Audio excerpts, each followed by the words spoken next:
mga maling pag-usawa, maling puro-puro, maling pananaw at mga pagkaalinlangan. To the first of the two World Trade Centers. 5 beses na sila الأربع يتسابقن في معاملة سامح ويطلبن Bibigyang linaw at kasagutan ng mga mangangaral ng Islam. Ito ang Ikaw at ang Islam.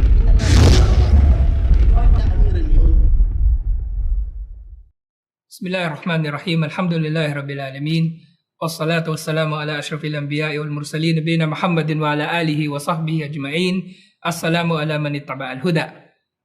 Ang papuri ay para kay Allah subhanahu wa ta'ala at nawa ang kanyang kapayapaan at magpapala ay mapasa Propeta Muhammad sallallahu alaihi wasallam, at ang pagbati ng kapayapaan ay para sa ating mga kapatid na Muslim at isang magandang araw naman para sa mga taga-subaybay nating hindi Muslim. Ang sunod na katanungan ukol muli kay Jesus o nakikilala sa Islam bilang Isa alayhis salam. Isa, sumakanya nawa ang kapayapaan, ay ukol sa kanyang pagkakapako. Maraming mga katanungan ukol dito at maging ang mga hindi Muslim ay nagtatanong kung totoo ba ang kwento ng Da Vinci Code, kung si Jesus ba ay talagang hindi naipako o kaya ay talaga bang naipako. At natukoy na sa mga naunang mga programa at marahil ay narinig na rin ninyo na ang mga Muslim ay bagaman naniniwala na si Isa alayhis salam ay isa sa mga dakilang propeta at sugo ni Allah subhanahu wa ta'ala, at hindi nagiging ganap ang pagiging Muslim ng isang Muslim liban na lamang na siya ay manampalataya sa pagiging propeta at sugo ni Isa alayhis salam, ay hindi naman naniniwala ang mga Muslim sa pagiging Diyos ni Jesus, at hindi naniniwala ang mga Muslim na si Jesus ay naipako sa krus. May mga usapin na nahati, kung saan ay nahati ang usapin ng pagkakapako ni Isa alayhis salam. Una sa mga usapin na ito ay ang di umano ay ang pagkakapako ni Jesus sa krus upang pagbayaran ang minanata nating mga kasalanan mula kay Adan at kay Eva, at ang upang mapagbayaran ang mga kasalanan ng sanlibutan. Katulad na ipinapangako ng mga pastor tuwing nang kayo ay kanilang aanyayahan tungo sa kanilang sekta na kung tatanggapin nyo lamang si Jesus ng buong puso at buong kaluluwa na siya ay inyong tagapagligtas, kayo nga ay may liligtas kung kayo naniniwala na siya ay namatay sa krus para sa inyong mga pagkakasala. Na sinasabi ng mga scholar na bagaman ang mga iba't ibang mga sekta ng Kristyanismo, sa kabila ng kanilang pagkakaiba-iba ng mga pangalan, sa kabila ng kanilang pagkakaiba-iba ng mga pamamaraan ng pagsamba, ay nagkakaisa sila sa isang bagay, at ito ay ang paniniwala nila sa pagkakapako ni Jesus sa krus at sa sinasabi nila o sa doktrina nila na ito ay pagkakapako upang panagutin o panagutan ni Jesus ang kasalanan ng sanlibutan, lalong-lalo na yaong minanangang kasalanan. So ito ang unang usapin na bibigyan nating linaw inshallah sa episode na ito.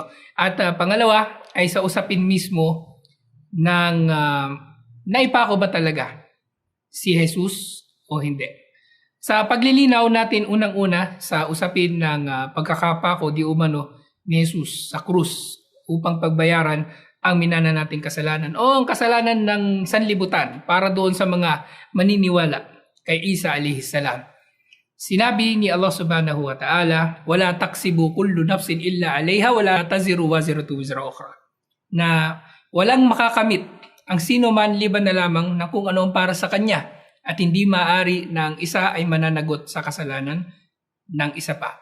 Sa sinasabi ng mga Kristiyano na si Isa alayhis salam ay namatay para sa minana nating kasalanan o para sa kasalanan ng sanlibutan, ito ay hindi tinatanggap ng mga Muslim.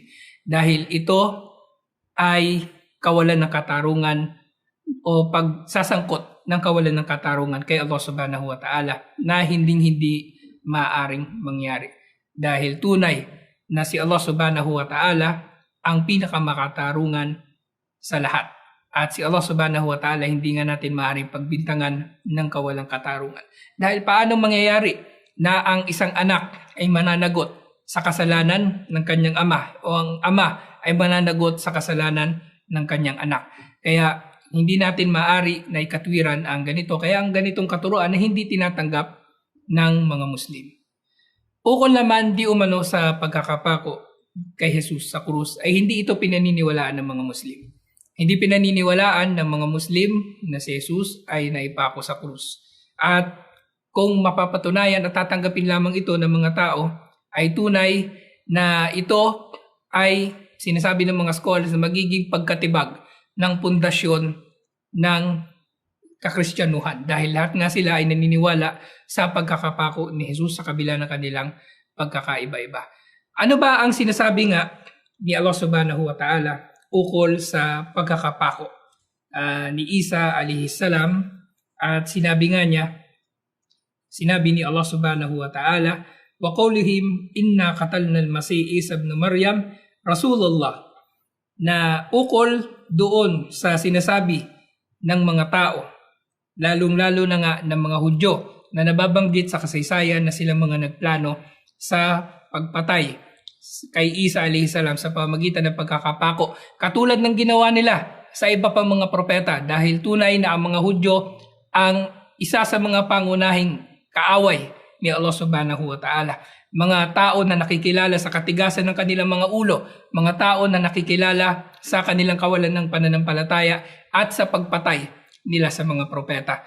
Na ang mga Hudyo na ito, nasa kasamaang palad sa kabila ng pagbabastos nila kay Isa alayhi salam, sa kawalan nila ng galang kay Jesus at sa mga propeta, ay higit pang pinahalagahan ng mga Kristiyano sa pamagitan ng papakita ng pagmamahal at pagtulong sa kanila kaysa sa pagmamahal at pagtulong sa mga Muslim na katulad lamang din ng mga Kristiyano na nagmamahal at gumagalang kay Isa alayhi salam. Sinabi ni Allah subhanahu wa ta'ala na ukol nga sa sinasabi ng mga tao na pinatay nila ang Mesaya, si Isa na anak ni Maria, na sugo ni Allah subhanahu wa ta'ala. Sinabi ni Allah subhanahu wa ta'ala, وَمَا قَتَلُوهُ وَمَا صَلَبُوهُ وَلَكِنْ شُبِّهَ لَهُمْ, na hindi nila napatay si Isa alayhi salam, hindi nila napatay si Jesus, at hindi nila naipako si Jesus, bagkus ito ay pinagmukha lamang sa kanila upang sila ay magkaroon ng pag-aakala.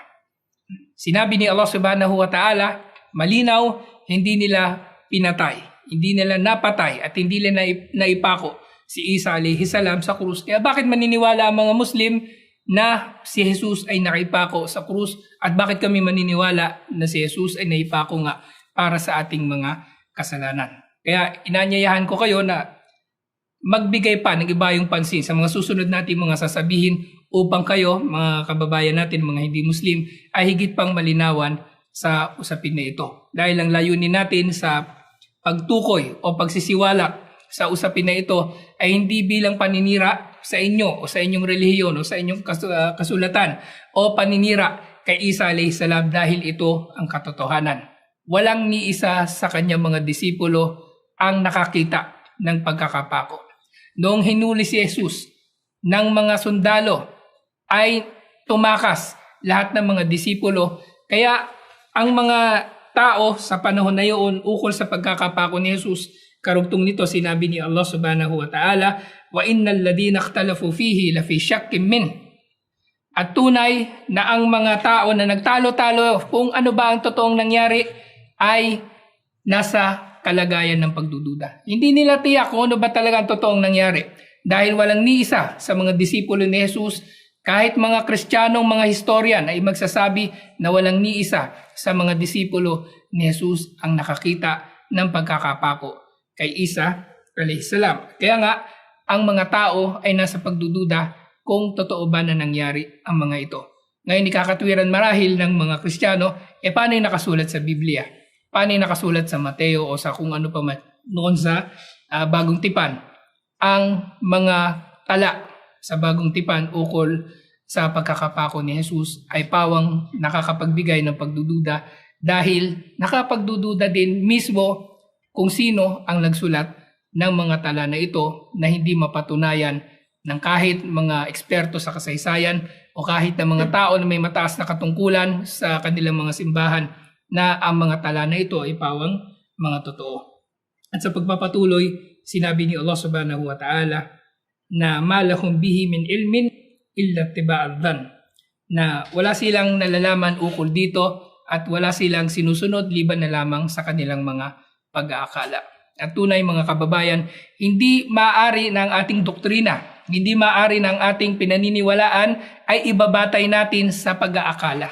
Ang ating kaligtasan ay hindi maaari kailanman na nakapundasyon sa isang pag-aakala. Dahil ang kaligtasan ng tao ay nakapundasyon sa katiyakan at sa kasiguraduhan, sa katotohanan na nanggaling kay Allah subhanahu wa ta'ala at hindi sa haka-haka ng sinuman. At sa pagpapatuloy nga sinabi ni Allah subhanahu wa ta'ala, wama kataluhu yakinan, at hindi nila talaga natitiyak na napatay nga nila si Isa alayhis salam. At marami pang ibang mga patunay liban pa dito sa binanggit ni Allah subhanahu wa ta'ala. Tunay na ang mga scholar at maging mga iba pang mga tao na nagbibigay ng mga pagpapakahulugan sa Biblia na si Jesus ay hindi naipako. At unang-una rito ay ang panalangin niya doon sa hardin ng Getsemane na palampasin sa kanya ang saro o ang pagsubok na ito. At nalalaman natin ang panalangin ng mga propeta ay sinusunod. Kaya kung si Jesus ay nanalangin na ang saro na ito ay palampasin sa kanya ng Panginoon, ibig sabihin siya ay iligtas mula rito, ay paanong hindi siya ililigtas ng Panginoon mula sa pagkakapako o kamatayan sa pamamagitan nito. At isa pa sa mga patunay na binabanggit nila ay ang pagdalaw ni Magdalena di umano doon sa puntod ni Jesus, na sinasabi nila pinaglibingan daw di umano ni Jesus na siya ay may daladalang langis na ginagamit para sa taong buhay at hindi ginagamit para sa taong patay o hindi ginagamit para sa bangkay na mangangahulugan, na ito ay para sa taong buhay. At nang si Jesus nga ay makita ni Magdalena, si Jesus ay nagpapanggap na isang hardinero na nangangahulugan na si Jesus di umano, sabi nga sa tala sa Biblia, bagaman ito ay mga pangalawang mga patunay na lamang at sapat na ang sinabi ni Allah bilang patunay. Ang sinabi na ito ng mga scholar bilang paliwanag nila dito ay mangangahulugan nito na si Jesus ay nagpanggap na hardinero dahil siya ay may kinatatakutan, dahil siya ay merong pinagtataguan, at mangangahulugan lamang ito na siya nga ay hindi pinatay at hindi naipako sa krus. Bagkus, sinabi ni Allah subhanahu wa ta'ala, bal rafa'ahu Allahu ilayhi. Bagkus siya ay iniangat ni Allah subhanahu wa ta'ala tungo sa kanya. Siya ay iniangat ni Allah subhanahu wa ta'ala tungo sa kanya nang hindi siya namamatay, nang hindi siya binabawian ng buhay. Wa kana Allahu azizan hakima. At tunay na si Allah ay makapangyarihan at matalino. At siya ay nakakaalam ng lahat ng mga bagay-bagay. At ito ang maiksi nating pagtalakay ukol sa usapin nga ng pagkakapako kay Isa alayhis salam. At ito nga ay tinatanggi at hindi pinaniniwalaan ng mga Muslim dahil ito ang katotohanan mula sa ating Panginoon, si Allah subhanahu wa ta'ala. At gabayan nawa tayong lahat palagi ni Allah subhanahu wa ta'ala, lalong-lalo na kayo mga taga-subaybay nating mga hindi Muslim, at ipagpatuloy po ninyo ang pagsubaybay sa ating programang Ikaw at ang Islam.